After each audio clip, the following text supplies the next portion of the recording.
Hello mga koys, just sharing to you know my first healthcare experience there is Australia. Just to start, my visa here in Australia is not eligible for free healthcare, so I need to purchase private health insurance where I am paying 95 per fortnight or roughly 200 a month. So karon sige sakit ako luyo kay pila na ka weeks, and then I decided to go for a check-up. Pa-check up ko, and then imagine guys, it cost me almost 2,000 Australian dollars or equivalent to almost 75 or 80,000 pesos mo na ako nagasto in the span of 1 week sa sige na akong balik og doktor. So kana siyang, to give you an idea, context, kanang 2,000 mo unay average sweldo sa mga tao diri sa Australia sa duha ka semana.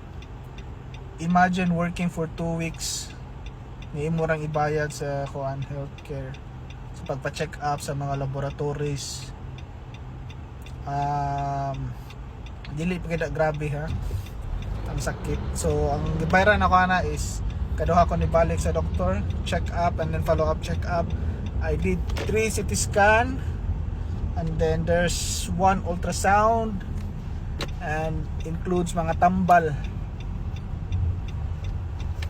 Mo na niabot og almost 2,000 akong nabayaran privately out of my pocket. However, namang ko private insurance, kato akong mga resibo, ako ra tong padala sa akong insurance. So let's see kung pila ang ilang i-reimburse. So to cut the story short guys, if namo sa Australia, New Zealand, or wherever you are, I highly suggest na makuha jud mog insurance because it will help a lot.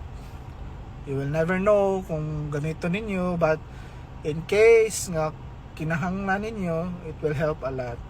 So mao na to mga koys, hopefully magamping ta, and God bless ninyong tanan.